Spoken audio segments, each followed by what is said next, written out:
नमस्कार, रात के 10 बजने को वक्त हो चला है अपना बिहार का। मैं हूं शुभ मिश्रा, आपके साथ बुलेटिन की शुरुआत बहुत बड़ी सियासी खबर के साथ करेंगे। जेडीयू को एक बड़ा झटका लग गया है। जेडीयू विधायक बीमा भारती आरजेडी में शामिल हो गई। बीमा भारती ने आज ही जेडीयू की प्राथमिक सदस्यता से इस्तीफा दिया था और इस्तीफा देने के फौरन बाद बीमा भारती आरजेडी में शामिल हो गई है। विश्वास मत के दौरान बीमा भारती पर गंभीर सवाल उठे थे और इसी बीच बीमा भारती फ्लोर टेस्ट के दिन सदन में देर से पहुंची थी। उन पर आरजेडी के संपर्क में रहने का आरोप लगा था और इसी बीच ये बहुत बड़ी खबर, जेडीयू की प्राथमिक सदस्यता से उन्होंने पहले इस्तीफा दिया और अब वो आरजेडी के साथ चली गई हैं, आरजेडी में शामिल हो गई है। तस्वीरें आप देख पा रहे होंगे, बिहार के पूर्व डिप्टी सीएम और इस वक्त विधायक आपको नजर आ रहे होंगे। नेता प्रतिपक्ष तेजस्वी यादव नजर आ रहे होंगे, जो लालू प्रसाद यादव के छोटे बेटे भी हैं। आरजेडी में अच्छी भूमिका है उनकी और इसी बीच आपको उनके साथ बीमा भारती भी नजर आ रही होंगी, जो उनके साथ बैठी हैं। यानी कुल मिलाकर आप इस तस्वीर से समझ सकते हैं कि अब वो आरजेडी में शामिल हो गई है। जेडीयू विधायक बीमा भारती की ये तस्वीर इस वक्त आपकी टीवी स्क्रीन पर। आपको बता दें कि जेडीयू की प्राथमिक सदस्यता से उन्होंने इस्तीफा दिया और ये बात पहले से ही चली आ रही थी। ये कोई नई नवेली बात नहीं है, इससे पहले से ही उन पर संशय बरकरार था, लेकिन अब उसकी पुष्टि जानकारी सामने आ गई है कि अब वो आरजेडी के साथ ही रहेंगी। आरजेडी में वो शामिल हो चुकी है। बीमा भारती की तस्वीर हम आपको दिखा रहे हैं। उन्होंने जेडीयू की प्राथमिक सदस्यता से पहले इस्तीफा दिया और अब वो आरजेडी में शामिल हो गई है। पूरी खबर की अधिक जानकारी के साथ संवाददाता Ravi S Narayan phone line पर हैं। रवि, क्या कुछ जानकारी है? तस्वीरें बहुत कुछ बयां कर रही है। जी बिल्कुल, जो कयास लगाए जा रहे थे काफी, जब यहाँ पे बिहार में नई सरकार जो बनी थी और विश्वास मत के दौरान जब बीमा भारती फ्लोर टेस्ट में गैर मौजूद थी, उस समय से ही कयास लगाए जा रहे थे और आरोप भी लगे थे कि वो जदयू से उन्होंने दगा किया है और आरजेडी के संपर्क में है। ये बात लगातार कही जा रही थी और आज उन्होंने चंद घंटे पहले जो है वो जदयू से इस्तीफा दिया और इस्तीफा देने के बाद राबड़ी आवास जाकर उन्होंने तेजस्वी यादव के हाथों। रवि, चलिए आपसे बातचीत करेंगे, लेकिन इससे पहले अपने दर्शकों को सबसे पहले सुनवा देते हैं कि बीमा भारती क्या कह रही हैं। जो सम्मान मिलना चाहिए पार्टी में, कोई भी सम्मान नहीं दिया और जहाँ तक कि पार्टी में जो होना चाहिए, जो दायित्व हमको मिलता था वो हम करते थे, लेकिन फिर भी हमको दरकिनार करके रखने का काम किया, प्रताड़ित करने का काम किया। आप देखिए किए होंगे कि हमारे बाल बच्चे, पति, मेरे कार्यकर्ता सभी को जेल में देने का काम किया बिना कसूर का। माननीय मुख्यमंत्री श्री नीतीश कुमार जी बहुत अच्छे आदमी हैं, अभिभावक हैं, गार्जियन हैं, उनको सम्मान करते हैं। जो उनके आगे पीछे जो रहते हैं व्यक्ति, वो लोग जो है उनको बरगलाने का काम करते हैं। वो नहीं चाहते हैं कि मुख्यमंत्री जी के साथ कोई भी अति पिछड़ा के बेटी बैठे, कोई भी अति पिछड़ा उनके साथ रहे। इसलिए हम लोग को इस तरह का दरकिनार करने का काम किया है, प्रताड़ित करने का काम किया है। इसलिए हम लोग माननीय जो राष्ट्रीय अध्यक्ष है लालू प्रसाद जी, जो हमारे पिता तुल्य है और जो सम्मान देने का काम किया, अति पिछड़ा को, गरीब को, दलित को, दबे कुचले सभी को उन्होंने सम्मान देने का काम किया है। इसलिए जो है कि हमको मजबूरी जो है कि राजद में जो है कि आना पड़ा।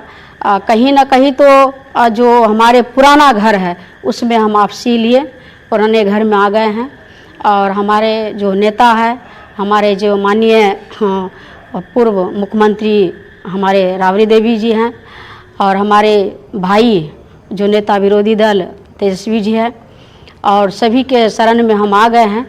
अब लगता है कि नहीं, अपने घर में हम सुरक्षित हैं और अच्छे से। तो बीमा भारती को हमारे दर्शकों ने सुना है और इस वक्त हमारे संवाददाता रवि लगातार हमारे साथ बने हुए। एक बार फिर से उनका रुख कर लेते हैं। रवि, ये बताइए कि अभी अभी आपने भी बीमा भारती को सुना होगा, उन्होंने बहुत सारी बातों को सामने रखते हुए ये कह दिया कि पार्टी में वो सम्मान जो वो चाहती थी उन्हें नहीं दिया जा रहा था। साथ ही साथ उन्होंने ये भी कहा कि मुख्यमंत्री नीतीश कुमार का वो बहुत सम्मान करती हैं, उनके आसपास कुछ ऐसे लोग हैं जो उनको बरगलाते हैं। इन पूरी बातों का क्या हम सारांश निकालें, क्या कहना चाह रही है बीमा भारती? क्या यही वजह थी कि अभी लोकसभा चुनाव से पहले वो आरजेडी में शामिल हो गए? देखिए, बीमा भारती आज जब शामिल हुई हैं राष्ट्रीय जनता दल में, तो निश्चित रूप से अपने तरीके से, अपने ढंग से वो तर्क दे रही हैं। लेकिन इतना तो साफ है कि जिस ढंग से नए सरकार बनने के बाद फ्लोर टेस्ट में वो गैर मौजूद रहीं और उसी समय से ये कयास लगाए जा रहे थे कि वो आरजेडी के संपर्क में है, क्योंकि अगर सरकार के समर्थन में अगर वो होती तो वो सरकार के पक्ष में वोट डालने जरूर आती। तो उसके बाद कार्रवाई जो शुरू हुई, उसके बाद लगातार जिस ढंग से बीमा भारती के पति गिरफ्तार हुए, उनके जो पुत्र हैं उनको हिरासत में लिया गया, इसे लेकर के बीमा भारती की नाराजगी जो है वो और बढ़ गई थी और लगातार सवाल खड़े करते रहे कि हमारे खिलाफ जो है वो कार्रवाई की जा रही है, बदले की भावना से कार्रवाई की जा रही है। लेकिन एक दिलचस्प बात और आपको याद होगा कि जब वहां पे विधानसभा की कार्रवाई शुरू हुई थी, उस समय से जब तस्वीर सामने आई थी कि जब बीमा भारती सामने पहुंची तो तेजस्वी यादव ने वहां पर परिचय कराया था लालू प्रसाद यादव से कि ये बीमा भारती हैं, और उस समय लालू प्रसाद यादव ने हाथ रख करके कहा था कि घबराने की जरूरत नहीं है, हम साथ में हैं। तो वो एक इशारा उस समय था और आज वो इशारे की जो परिणति है सामने आती है कि राष्ट्रीय जनता दल में वाकई रवि, हम समझ सकते हैं और हमारे दर्शक भी समझ सकते हैं कि ये प्लानिंग बहुत पहले से चल रही थी, ये कुछ नई बात नहीं है, इसकी चर्चा पहले से ही सियासी गलियारों में चल रही थी और आखिरकार बीमा भारती अब आरजेडी में शामिल हो गई है। बहुत बहुत शुक्रिया रवि हमारे साथ जुड़ने के लिए। बीमा भारती के इस्तीफे पर जेडीयू के प्रदेश अध्यक्ष उमेश कुशवाहा ने बहुत बड़ा बयान दिया। उन्होंने कहा कि विश्वास मत के दौरान ही बीमा भारती ने अपना इरादा दिखा दिया था और वो उन्हें जेडीयू का हिस्सा मानते ही नहीं थे। उमेश कुशवाहा ने कहा कि बीमा भारती के आने या जाने से पार्टी को कोई फर्क नहीं पड़ेगा। उमेश कुशवाहा से बातचीत की है संवाददाता आनंद अमृतराज ने। नरेश, पता चल जाए, वो तो पहले से ही ना, तो पहले ही कहा है कि जिस समय फ्लोर टेस्ट हो रहा था उस समय ही अपना वहां पर उन्होंने अपना जग जाहिर करा दिया, किस तरह से वहां चली गई, सब लोग जान रहे हैं इस बात को।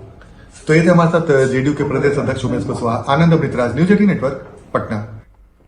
और बीपीएससी शिक्षक भर्ती पेपर लीक मामले में छापेमारी, ईओयू की एसआईटी टीम ने कई जगहों पर छापेमारी की है। 2 अन्य आरोपियों को रिमांड पर लेकर ईओयू की टीम ने पूछताछ की। शिवम और अनिकेत से ईओयू की टीम ने पूछताछ की है।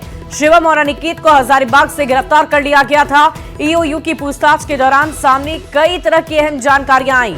आगे कुछ अन्य अभियुक्त को भी रिमांड पर लेने की तैयारी में ईओयू की टीम जुटी हुई है। प्रिंटिंग प्रेस को फिर ठेका देने की बात सामने आई है। आरोपियों को रिमांड पर लेकर पूछताछ और बरामद किया गया है कई दस्तावेजों को और उसकी भी जांच पड़ताल किए जा रहे हैं। बहुत बड़ा खुलासा हुआ, जिस प्रिंटिंग प्रेस से प्रश्न पत्र लीक हुआ वहां से पहले भी कुछ प्रतियोगिता परीक्षाओं का प्रश्न पत्र लीक हो चुका है। बावजूद उसके उसी प्रिंटिंग प्रेस को ठेका दिया गया। कोलकाता के इस प्रिंटिंग प्रेस का मालिक प्रश्न पत्र लीक के आरोप में पहले भी जेल जा चुका है। फिर भी उसी प्रिंटिंग प्रेस को इस बार भी शिक्षक बहाली की तीसरी चरण की परीक्षा के प्रश्न पत्रों को छापने का ठेका बीपीएससी ने दिया था। ऐसा क्यों किया गया, इसकी भी जांच की जा रही है ईओयू की तरफ से।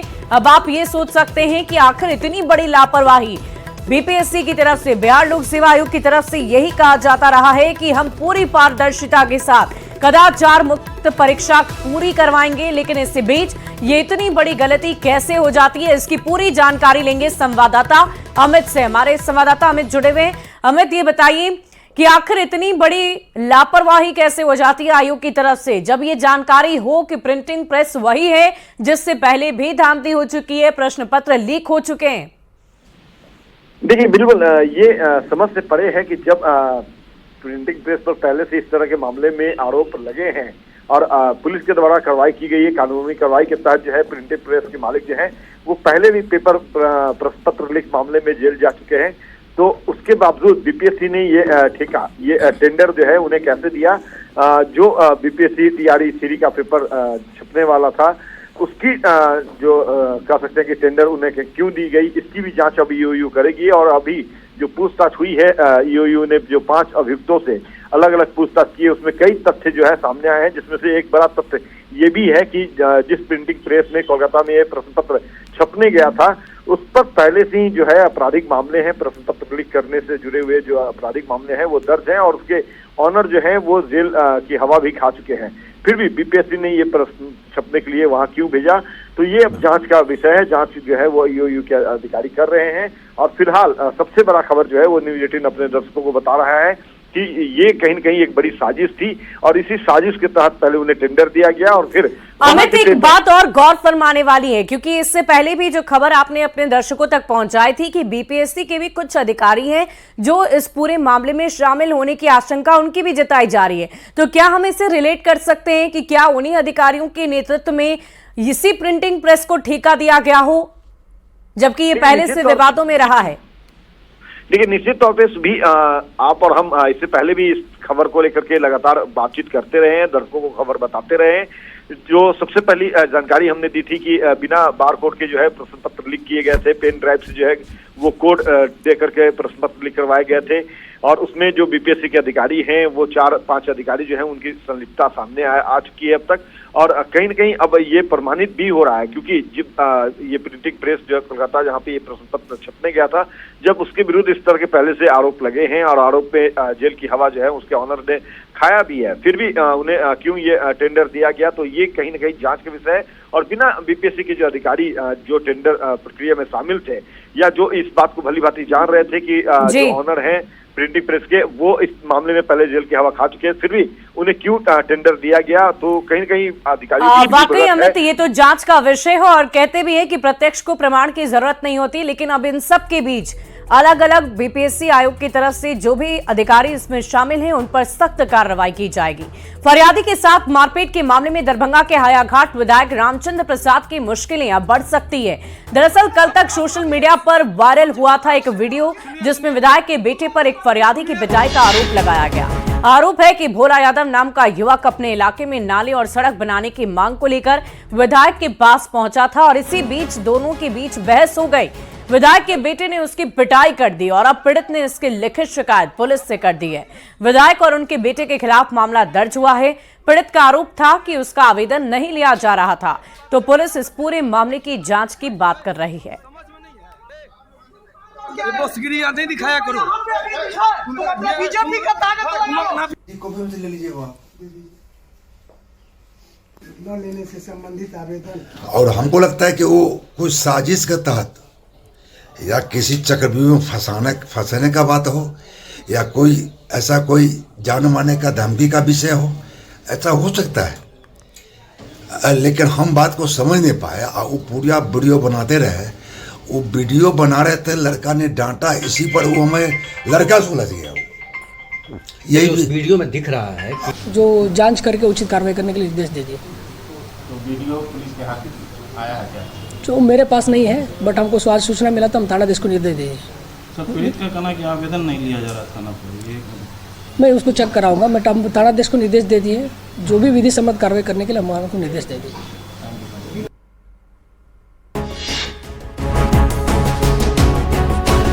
सबसे पहले न्यूज़ 18 पर रिजल्ट आप देखेंगे। रिजल्ट जो है इस बार बेहतर होगा।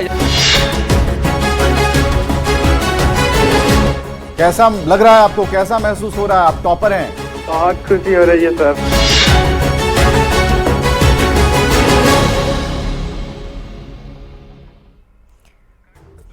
और बिहार बोर्ड 12वीं का रिजल्ट जारी कर दिया गया है। आर्ट्स स्ट्रीम में पटना के तुषार कुमार ने टॉप किया है। तुषार को 96.4% यानी कि 482 अंक मिले हैं। स्टडी को लेकर स्ट्रैटेजी के सवाल पर तुषार ने कहा है कि सेल्फ स्टडी ही सफलता का मूल मंत्र है। तुषार आगे सिविल सर्विसेज की तैयारी करना चाहते हैं।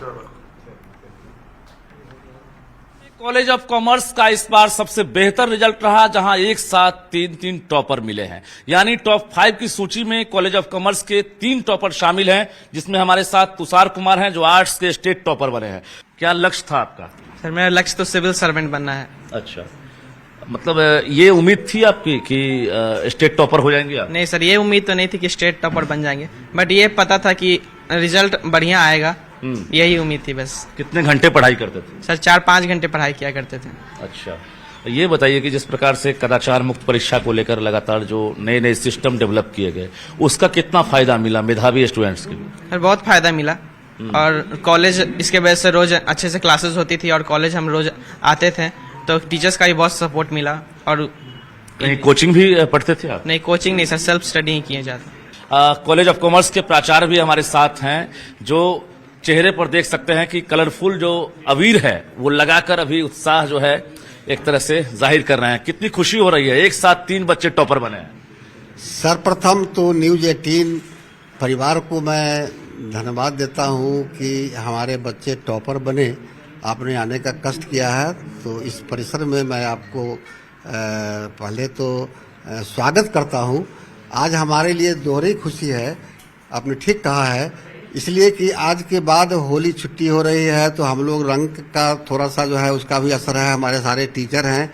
और तुषार कुमार का जहां तक सवाल है तो तुषार को मैं हार्दिक बधाई देता हूं। बहुत जतन के बाद ऐसा रिजल्ट आता है, और निश्चित रूप से पटना का रिजल्ट पिछले 4-5 साल से अगर बात करें तो बेहतर नहीं रहा, यानी बाकी जिले जो हैं उनकी तुलना में पटना फिसड्डी साबित हो रहा था। लेकिन 2024 के इंटर रिजल्ट में तुषार जैसे बच्चों ने आज कॉलेज का भी झंडा बुलंद किया है, और निश्चित रूप से आज जो टीचर हैं वो भी फक्र से कह रहे हैं कि बच्चे हों तो तुषार जैसे हों। और बक्सर के ब्रह्मपुर से आरजेडी विधायक शंभुनाथ यादव के ठिकानों पर आयकर विभाग की 3 दिन से जारी छापेमारी अब खत्म हो गई है।